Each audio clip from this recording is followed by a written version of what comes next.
He was so stressed and burnt out that when I sat down with him, he was going to all these different health professionals just to try to get his energy back up.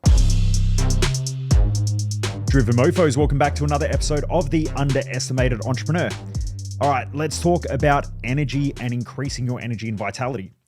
So last week, I'm working with a client. So this person had hired me to do some coaching with them. And when I was working with them, they had told me that they'd just been so burnt out and tired for such a long period of time. And they had gone to see many different health professionals. They were waiting to get blood tests back. They were, trying a whole bunch of different supplementation and so on. Their sleeping had been impacted and so on and so on. So anyway, I said, look, run me back through when did your energy start decreasing, or when did you notice a decrease in your energy and your vitality? And when were you starting to feel more tired and fatigued? Anyway, it started coming up that his mindset had shifted. So he's running me through the scenario. And I said, did you notice that your mindset had changed? And he said, well, no, not really. I hadn't really thought about it. And I said, well, it seems to me that when everything was going well, your energy was good. Then the business that you're operating starts to have some glass ceilings. Okay. So you're starting to push up against that next level of growth. Now, this always happens every time a business owner, or anytime any human really goes through a growth stage. The start of that growth stage will seem really, really easy. Things just flow. Now, depending on how fast you're growing, if you're growing really, really quickly, within 6 to 12 months, you might start pushing up against a lot of challenges and a lot of problems again. You start pushing up against that new glass ceiling, and everything starts to feel stressful. There's a lot of pressure. There's a lot of chaos, and you just get overwhelmed by things. Now, in nature, if we look at the laws of chaos, there's something called chaos theory. There is also something called neg entropy. Entropy is essentially chaos. Now, I believe that there is a counterbalancing of entropy and neg entropy, which is chaos and order. And the old ancient Chinese philosophy of yin and yang states that you can't have chaos without order, and you can't have order without creating chaos. There is also another universal law which talks about the more rules that you impose, the more ways there are of breaking the rules, hence why there's more chaos. So you see this in a country like Australia, where the more rules we put in place, the more the jails become overfull and overcrowded, and the more people getting fines all the time. Like these days, it's almost impossible to drive your car without getting some sort of a fine for some stupid fucking reason, or without crashing because you're looking at the speedometer the whole time you're driving because you're afraid of getting a speeding fine, or you drive under the speed limit and then everyone else around you drives recklessly because they're pissed off because you're holding them up. It just creates more chaos the more rules that you impose. Anyone with children knows the exact same rule as well. The more rules you impose on your kids, the more chaos there is around the house, because the more ways that they break the rules and the more stressed out you get. So there's this beautiful balance of needing rules and structure, but too much structure and rules creates too much chaos, and not enough rules and structure creates chaos. So there's this sort of balance point. It's called the law of heuristic escalation. You can look it up. I did a video on this years ago. It's essentially a universal law.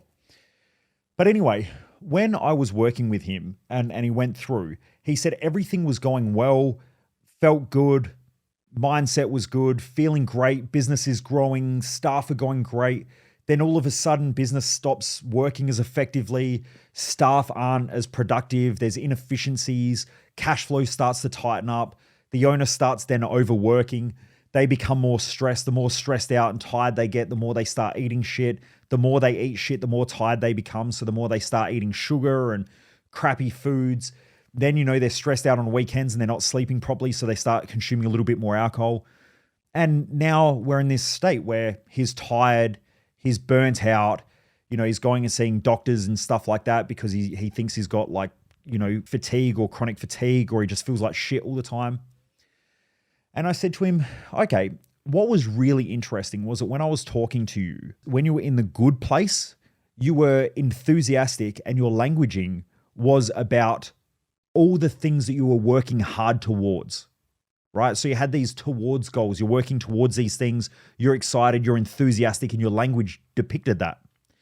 Then when things started turning shithouse, your languaging, you kept saying, I should do this, I should do that. Staff should have done this, staff should have done that. And he starts using the word should a lot more. And this is just in his reflection of when things were going well to when they turned to shit. And I said to him, did you realize that you started then creating all of these expectations on yourself and others? And he said, no, I didn't even realize that. By the way, this is the reason why it's good to have coaches or good people around you, because the more you have good people around you, the more they pick up on this shit. Like, he wouldn't have picked any of that stuff up if it wasn't for me sitting there and working with him through this. But that's why I get paid well, because I guess I'm one of the top coaches, whether it's in the country or in the world. I pick up on all this shit. When someone's talking to me, I'm listening to their values, I'm listening to their mental and emotional imbalances, and I can hear it in their languaging. I pick up on how they think. You've got to listen to what they're telling you about their behaviors, when things are changing, when they're not changing. That's essentially what a great coach does, is that they should be able to break down everything that's going on throughout your behavior, your language, your patterning, your values, all of that stuff they'll pick up on. So anyway, I gave him that feedback and he said, oh yeah, I didn't really think about that. And I said, you're putting a lot of pressure on yourself, aren't you? And he said, yeah, of course I am. And I said, you're putting a lot of pressure on the team, aren't you? And he said, of course I am. And he said, fucking hell, like, we've had underperforming staff, we've had high resignation. He said, we had 2 staff resign last week. I got another guy who wants to come back and work for us, but I know he's not the right person. He's just like, it's an absolute clusterfuck in here. And I said, okay, just remember that the external world is a mirror. It is not a window. So you are being mirrored back onto yourself. Your external chaos is essentially your internal chaos. Until you get your head right and until you create stability in your own mind, you're not going to see stability in the world. You're not going to be able to structure things effectively. And so what's happened was that when things were going easy, you were a lot more structured. When things started to tighten up, you became more chaotic inside your own mind, got more stressed out. And the more chaotic you got, the more stressed you got, the more chaotic and stressful the external world became, because you couldn't free up your mind to create better structure and better organization and be able to help people move into that new level of organization within your business and within your own personal life. And he's like, fucking hell, I didn't think of that. And I said, okay, cool. The first thing that I want you to do is, right now we are changing the word should to good. And he said, what do you mean? And I said, you're going to replace the word should to good. Someone comes to you and they say, right, we lost the sale. And you go, good. Not should. You should do this. It's okay, good. When you change your shoulds to goods, it changes the way you feel and it removes the pressure. Should is an unspoken expectation, or it is an expectation without strategy or structure. So when you have shoulds, you're essentially going to all your staff, you should do this, you should be doing that, they should be getting more sales, I should be doing more, I should be more effective. You're creating all these unrealistic expectations on yourself and it is burning you out. It's stressing you out. And so instead of saying should, you say good. Staff member comes to you, I broke something, I fucked something up, and you go, good. Now, how do we work through it? How do we fix this? What can we do to change it? Because your first word is good, not should, you're not creating an expectation. You're saying this is good because now we can improve something. So the word good automatically implies that it is good because we're learning something, we're growing, we're evolving here. And he said, okay, can you run me through an example? And I said, yep, go back to one of the moments where you had chaos in your business. And he goes, okay, staff member comes up, says, I'm resigning. You don't say, I should have done more, I should have done better. You say, good. How do I learn from this? What can I do better? And how can I become a better leader? And he goes, oh, fuck. Yeah, that feels heaps different. I said, okay, excellent. Let's go back and let's try it in another circumstance. When did you have another should? And he said, well, last Friday I was drinking. And he said, I knew I shouldn't have been drinking. And I kept thinking like, oh, I shouldn't be drinking. I shouldn't have a drink, but I wanted to have a drink as well. Then I had a drink and I thought, I shouldn't have any more. Then I had a couple more. Then I was like, I know I shouldn't have done that because I'm going to feel tired tomorrow. Then when I woke up in the morning, I was like, man, I shouldn't have drunk last night. And I said, cool, now go back and use the word good. So we went back and he said, you know what? It's good that I feel like drinking, but I know that I'm going to be more effective if I don't drink. And he goes, wow, that feels heaps different. And so he's role-playing these scenarios in his head. And we went through and he role-played all these different scenarios. And I said, how's your energy? And he said, it's great. It's back to normal. And I said, awesome. Now we know that your energy decrease has to do with your mindset, not your physical body.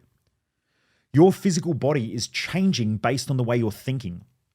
Now, if you understand a lot of different sciences, which this is why I study a lot, because if you understand that your brain consumes the majority of your carbohydrates. Now, I'm not saying it consumes depending on what you're doing, right? Like if you're exercising and you're doing high intensity workout, then in that moment, your body may be consuming a lot of the sugar and carbohydrates. But if you're thinking a lot throughout the day, throughout the week, your body is just plowing through sugars and carbohydrates. It needs it. It needs that glycogen. It needs that sugar to run effectively. So if you're overthinking, you're stressed out, your brain is chewing through energy. Okay, it's like your computer when you've got all the tabs open. It's cranking. Then you take the emotional states. Now, in order to get your thoughts to an emotion, we have a perception. Now, this is where I teach this stuff in my Thrive Time event. And we've had medical doctors and people who work in the mental health field. We've had psychologists and stuff like that say this is genius.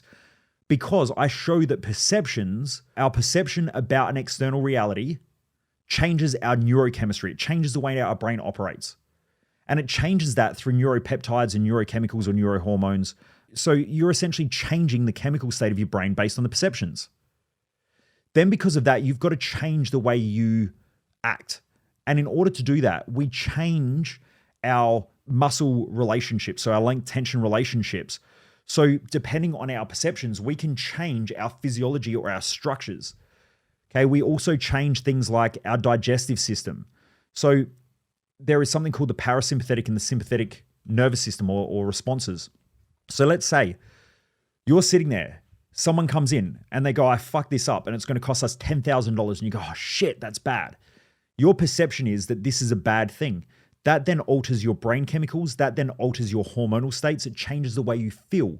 The way you feel then alters your actions and your behaviors. It also changes the way you act through the length tension relationships in your muscles. It also diverts blood away from your internal organs under that stress state or that sympathetic state. So instead of blood going to your internal organs like your digestive system, your liver, and so on, it starts to divert some of that blood flow around because sugar needs to go to different areas. Muscles within those organs start to tension up and tighten up, so you get an increase in blood pressure. You may also get a diversion of blood away from the internal organs to the periphery muscles like your arms and your legs. Because if you need to fight a bear, you don't need to digest food. In fact, you'll probably throw up because it makes you lighter and it slows digestion.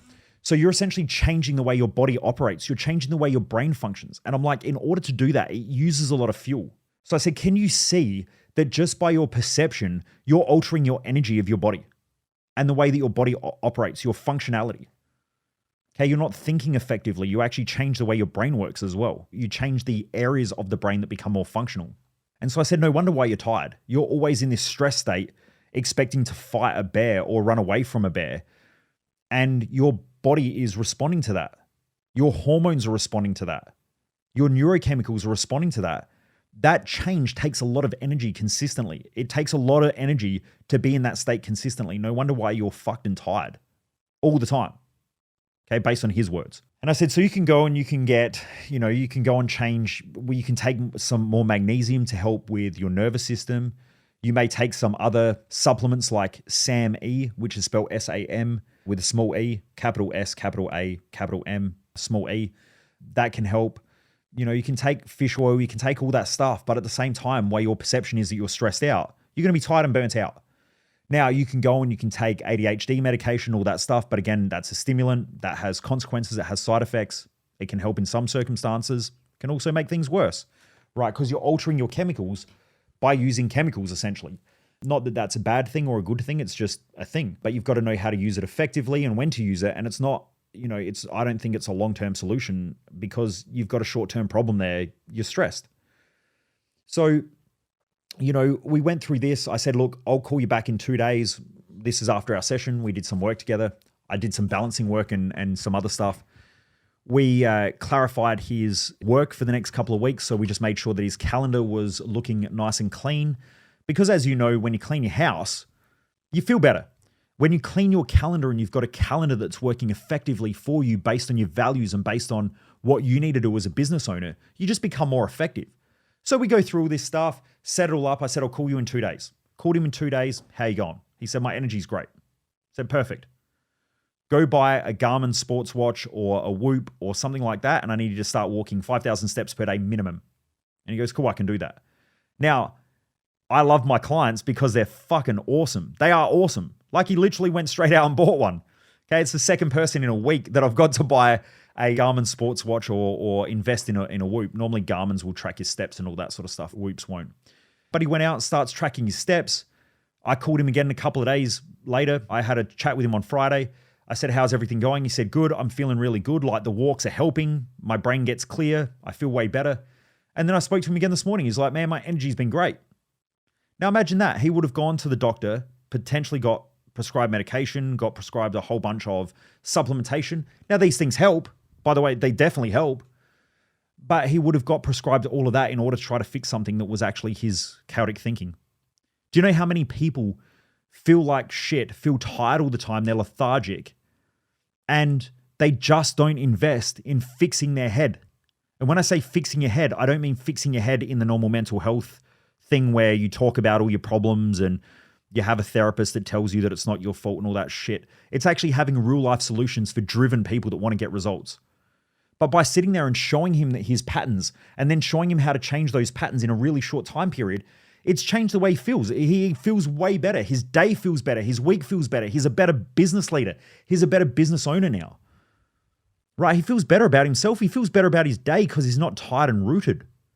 And all it was a shift in mindset. Now, I still recommended that he go see a doctor, and I referred him to a really good doctor. Some doctors are fucking shit.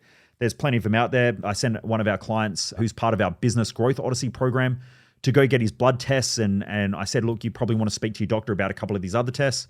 He sent me a message back and said, the doctor said he won't do those other tests. And I was like, go find another doctor, right? Just because those doctors are old school.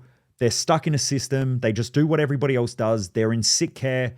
Fuck them. Go find a good doctor that wants you to perform at your best and then go and ask them for those tests.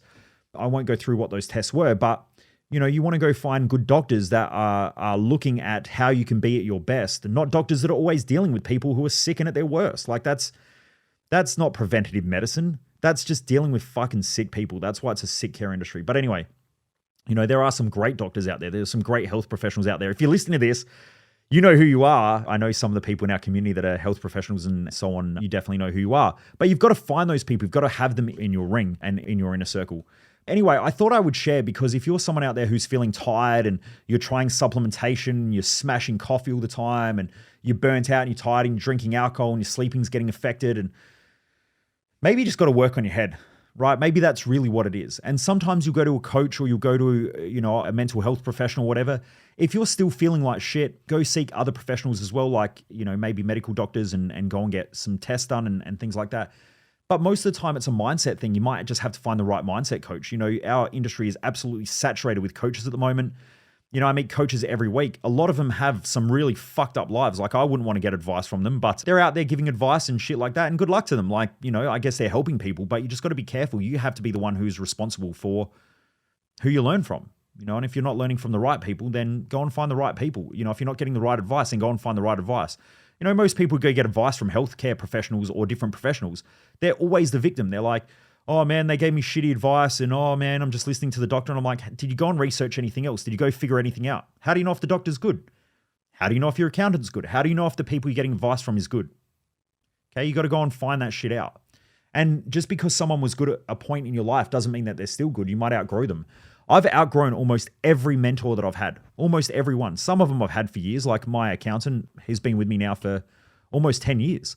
But prior to that, I used to think I had the world's best accountant because he told me that he was the world's best accountant. And when I found a good accountant, I realized how crap the accountant was. So, you just don't know that if you don't know. So, sometimes you might outgrow people and things like that. It's up to you to make sure that you keep finding the right people for your own journey and your own standards in life. But anyway, Driven Mofos, I hope this helps. Keep crushing it. Remember, sharing's caring. Share this podcast. Shoot me a DM. Like, if you're loving the new season 2 of this podcast, shoot me a DM on Instagram. Jump across to Michael Mojo on Instagram. Hit me up. Say hi. If there are any other pages that pop up that don't have the blue tick that are Michael Mojo, it's not me. My page is blue tick verified. Unfortunately, I'm not blue tick verified on Facebook, which is a pain in the ass because we get a heap of fucking scammers and shit faking our pages and all that stuff. Every day I almost get messages from people saying that someone on the Michael Mojo page told them to buy crypto. You're getting scammed when that's happening. It's definitely not my page. They just make a lookalike page and they try to duplicate it and replicate it. But I will never tell you to buy crypto. But anyway, shoot me a message on my Instagram account, Michael Mojo 00 on Instagram. The O's and the zeros are swapped, unfortunately, because someone hacked my account ages ago. Jump on there. Let me know how you're enjoying the new podcast. take a screenshot of it. Let me know that you're listening to it. Tag me in it. Tag me in your stories when you're listening to the podcast. I'd love to hear from you guys and girls out there. Anyway, stay driven mofos. Being driven is awesome. I know that most people aren't driven, so it's great to have you in this amazing community of driven mofos where you're held at a higher standard and where you're learning at a high level. Anyway, stay driven, have a great day, keep kicking ass, and I look forward to seeing you on the next episode. Most people waste their life, and I just don't want you to be one of them.